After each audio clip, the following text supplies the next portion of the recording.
स्वागत है दोस्तों। आज के मुख्य समाचार में आज देश और दुनिया से कई अहम और बड़ी खबर आ रही है। बात करेंगे हर खबर पर विस्तार से। तालिबान को लेकर देश की सीमाओं पर खड़े सुरक्षा बलों की रणनीति में किया जाएगा बड़ा बदलाव। एक और बड़ी अपडेट, तालिबान का बड़ा ऐलान, बोले लड़कियों को विश्वविद्यालय जाने की इजाजत लेकिन पहनना होगा हिजाब। वहीं अगली बड़ी खबर में आपको बताएंगे, तालिबान की वापसी के बाद अफगानिस्तान में प्रतिनिधिमंडल भेजने वाला दुनिया का पहला देश बना कतर। एक और बड़ी अपडेट, उत्तर प्रदेश चुनाव 2022 में ओवैसी की पार्टी का बड़ा ऐलान, बोले मुख्तार अंसारी के खिलाफ उम्मीदवार नहीं उतारेगी एआईएमआईएम। वहीं अगली बड़ी खबर में आपको बताएंगे, भाजपा विधायक ने थामा सपा का दामन, अखिलेश यादव संग सीतापुर एमएलए का फोटो हुआ वायरल। एक और बड़ी अपडेट, अफगान महिलाओं ने काबुल में तालिबान के समर्थन में निकाली रैली। इसी के साथ अगली बड़ी खबर में आपको बताएंगे, किसान आंदोलन के समर्थन में ट्रेड यूनियनों ने भी किया 27 सितंबर को भारत बंद का ऐलान। इसी के साथ अगली बड़ी खबर में आपको बताएंगे, किसान महापंचायत में गरजे राकेश टिकैत, कहा 33 महीने और चलेगा किसान आंदोलन। एक और बड़ी अपडेट, अलीगढ़ में गन्ना मंत्री का घेराव करने पहुंचे किसानों को पुलिस ने रोका तो भड़के किसानों ने हाईवे पर लगाए जाम। एक और बड़ी अपडेट, पंजाब कांग्रेस में फिरकला, नवजोत सिंह सिद्धू गुट के विधायक की 2-2 कैप्टन के नेतृत्व में नहीं लड़ूंगा 2022 का चुनाव। तो चलिए देख लेते आज की पहली बड़ी खबर।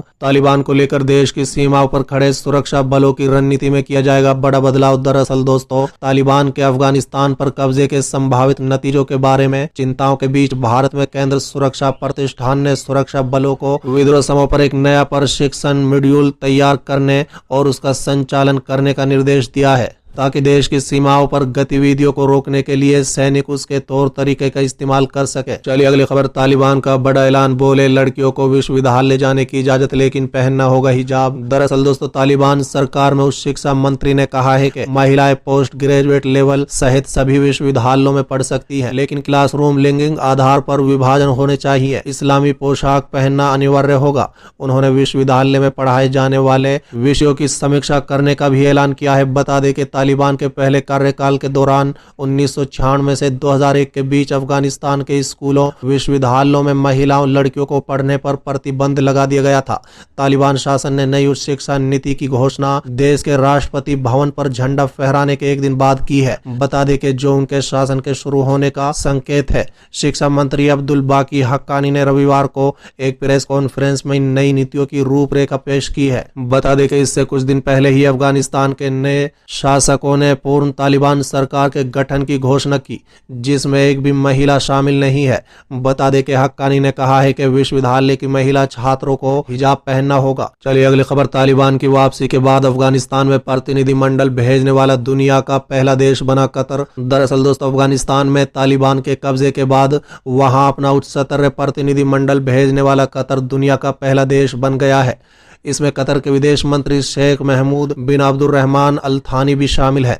बता दें कि तालिबान प्रवक्ता सुहेल शाहीन ने ट्वीट कर बताया कि अल थानी ने रविवार को प्रधानमंत्री मुल्ला मोहम्मद हसन अखुंद और अन्य मंत्रियों से मुलाकात की। माना जाता है कि तालिबान और अमेरिका के बीच सैनिकों की वापसी को लेकर हुए समझौते में कतर की भूमिका अहम थी। कतर का तालिबान पर प्रभाव भी है। तालिबान ने 2013 से ही कतर की राजधानी दोहा में अपना राजनीतिक कार्यालय खोल रखा है। बता दें कि शाहीन की तरफ से जारी बयान में कहा गया है कि दोनों पक्षों के बीच द्विपक्षीय संबंधों, मानवीय सहायता, आर्थिक विकास और अन्य कई मुद्दों पर बातचीत हुई। बता दें कि राष्ट्रपति पैलेस में हुई इस बैठक में अखुंद के अलावा उप प्रधानमंत्री अब्दुल सलाम हनाफी, विदेश मंत्री आमिर खान मुत्तकी, रक्षा मंत्री याकूब मुजाहिद भी मौजूद थे। चलिए अगली खबर, यूपी चुनाव 2022 को लेकर ओवैसी की पार्टी का बड़ा ऐलान, बोले मुख्तार अंसारी के खिलाफ उम्मीदवार नहीं उतारेगी एआईएमआईएम। दरअसल दोस्तों, असदुद्दीन ओवैसी की पार्टी ऑल इंडिया मजलिस इत्तेहादुल मुस्लिमीन के प्रदेश अध्यक्ष शौकत अली ने रविवार को कहा है कि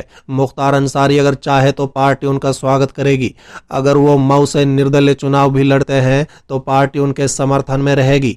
एआईएमआईएम उनके खिलाफ उम्मीदवार नहीं खड़ा करेगी। बता दें, शौकत अली रविवार को पार्टी के जिला अध्यक्ष के जेल से छूटने के बाद उनसे मिलने मऊ पहुंचे थे। बता दें कि शौकत अली ने पत्रकारों से बातचीत करते हुए कहा है कि बहुजन समाज पार्टी ने मुख्तार अंसारी और उनके परिवार के साथ धोखा किया है। मुसलमानों के साथ सेकुलर पार्टियों ने हमेशा धोखा किया है। किसी की हुकूमत रही हो, मुसलमान जुल्म का शिकार हुआ है। उन्होंने कहा है कि मुख्तार अंसारी उत्तर प्रदेश की किसी भी सीट से चुनाव लड़ना चाहेंगे तो उनकी पार्टी स्वागत करेगी। बता दें कि उत्तर प्रदेश में भले ही विधानसभा चुनाव 5 माह बाद होने हैं, लेकिन सियासी पारा चढ़ चुका है। ऐसे में बसपा मुखिया मायावती द्वारा मुख्तार अंसारी की जगह मऊ सदर विधानसभा से बसपा के प्रदेश अध्यक्ष भीम राजभर को अपना प्रत्याशी बनाए जाने के बाद मुख्तार पर ऑल इंडिया मजलिस इत्तेहादुल मुस्लिमीन ने डेरा डालना शुरू कर दिया है। चलिए अगली खबर। भाजपा विधायक ने थामा सपा का दामन। अखिलेश यादव संग सीतापुर एमएलए का फोटो हुआ वायरल। दरअसल दोस्तों, यूपी विधानसभा चुनाव से पहले सीतापुर के सदर विधायक का एक फोटो वायरल होने के बाद चर्चा में है। दरअसल वायरल हुई फोटो में भाजपा विधायक और मुख्यमंत्री अखिलेश यादव के साथ हैं। ऐसे में अटकलें तेज हो गई है कि सदर विधायक भाजपा का दामन छोड़कर सपा में शामिल हो चुके हैं। हालांकि विधायक ने इसे एक शिष्टाचार मुलाकात कहा है।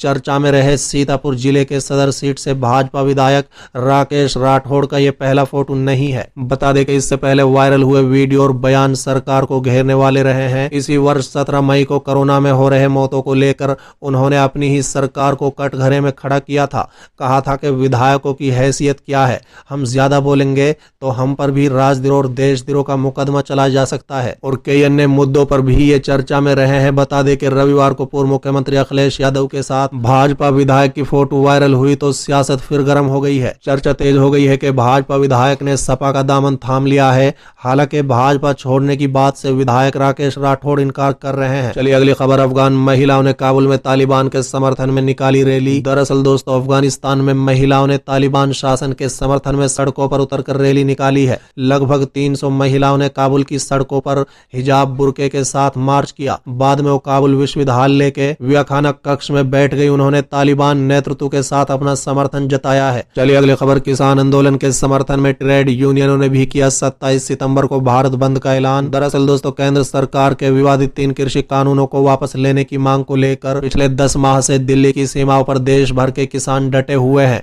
किसानों को संयुक्त संगठन ने 27 सितंबर को भारत बंद का आह्वान किया है। इसको देश के 10 केंद्र ट्रेड यूनियन और स्वतंत्र फेडरेशन ने भी समर्थन दिया है। चलिए अगली खबर। किसान महापंचायत में गरजे राकेश टिकैत। कहा 33 महीने और चलेगा किसान आंदोलन। दरअसल दोस्तों, भारतीय किसान यूनियन के नेता राकेश टिकैत किसान आंदोलन को देशव्यापी धार देने के लिए रविवार को बुंदेलखंड पहुंचे, जहां पर उन्होंने किसान महापंचायतों में शामिल होकर सरकार के खिलाफ जमकर आग उगली।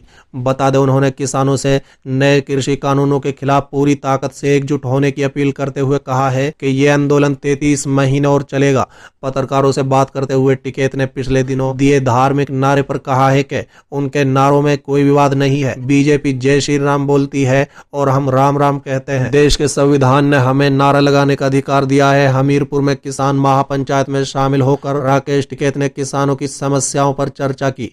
उन्होंने कहा है कि केंद्र सरकार द्वारा लाए जाने वाले कृषि बिलों के विरोध में किसानों का लगातार संघर्ष जारी रहेगा। चलिए अगली खबर। अलीगढ़ में गन्ना मंत्री का घेराव करने पहुंचे किसानों को पुलिस ने रोका तो भड़के किसानों ने हाईवे पर लगाया जाम। दरअसल दोस्तों, साथा चीनी मिल में नई यूनिट लगाने की मांग को लेकर रविवार को बुलाई गई महापंचायत के बाद गन्ना मंत्री सुरेश राणा का घेराव करने जा रहे किसानों को पुलिस ने बैरियर लगाकर रोक लिया।